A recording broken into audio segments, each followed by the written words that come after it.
In the quiet hum of a dojo, sunlight cuts through dust motes, illuminating a young fighter.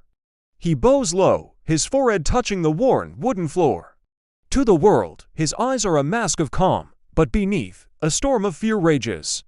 His master, an old man with eyes that hold the wisdom of 1,000 battles, speaks softly, his voice like the rustle of autumn leaves. Strength, he says, begins when anger ends. This isn't a story about magic or superpowers. It's about something far more potent, the forging of a human spirit. The path to this strength is paved not with glory, but with relentless effort. Training is a brutal teacher. Days bleed into weeks, marked by the sting of sweat in his eyes, the deep ache of bruised ribs, and the fiery protest of overworked muscles. Endless repetition is his constant companion, the same block, the same kick, the same stance, over and over, until the movements are no longer thought, but instinct. Each failure is a lesson whispered by the unforgiving floor. Each drop of sweat is a prayer for resilience. He learns that the body has limits, but the will is boundless. The true opponent isn't in front of him. It's the voice inside that whispers, "You can't." Then comes the day of the test. Across the arena stands his adversary, a mountain of a man whose laughter echoes with arrogance. The enemy is a study in raw power, his muscles coiled like pythons, his confidence a palpable force field. He sees a boy, not a warrior. He sees weakness, not discipline. The crowd roars, their energy a tidal wave of expectation and bloodlust. For a fleeting moment, the young fighter's heart hammers against his ribs. The old fear, the old anger, threatens to surface. He feels the primal urge to lash out, to meet brute force with blind fury. The opponent's taunts are like sparks on dry tinder. But then, the master's words echo in the silence of his mind. Strength begins when anger ends.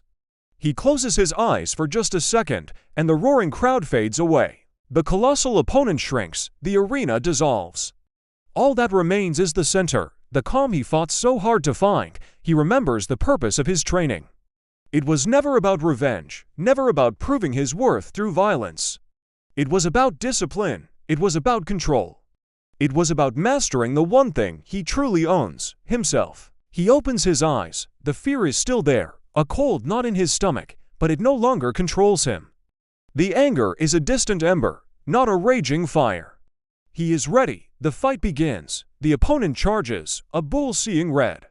But the young fighter is no longer a static target, he is water. He flows around the onslaught, his movements fluid and economical, his fists don't crash, they glide. His feet don't stomp, they dance. Each block is precise, redirecting the storm of blows with minimal effort. Each counter is measured, aimed not with hatred, but with a deep understanding of anatomy and balance. He is not fighting the man, he is solving a puzzle. The crowd, once a roaring beast, begins to fall silent. They expected a brawl, a clash of titans. Instead, they are witnessing art. They see a surgeon at work, dismantling a machine of pure aggression with focus and precision. The opponent's confident laughter has long since died. Frustration now contorts his face, his powerful swings meet only air. His energy, once a boundless ocean, is now a draining reservoir. He is fighting a ghost, a river, something he cannot grab, cannot smash. He is being defeated not by superior strength, but by superior strategy, by a spirit that refuses to be provoked. The young fighter sees the opening he has been creating, a moment of imbalance born from his opponent's exhaustion and rage. The final move is not a spectacle of rage, it is the culmination of his entire journey. One final kick, a crescent arc through the air, lands cleanly, with controlled power. There is no triumphant roar, no display of dominance. It is simply the final note in a complex symphony. The impact is decisive. The giant stumbles, his momentum and aggression finally failing him.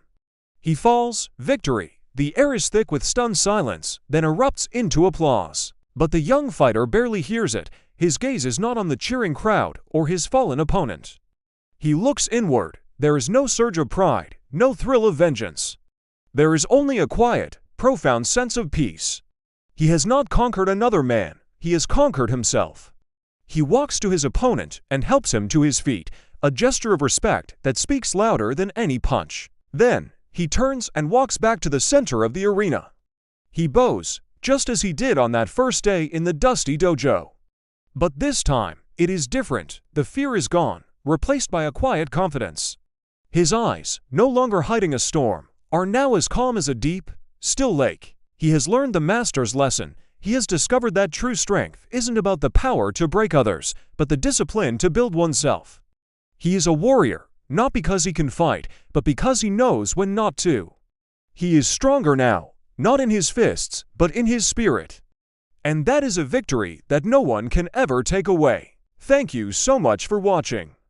If this story resonated with you, consider subscribing for more tales of strength, discipline, and the human spirit. Until next time, stay strong.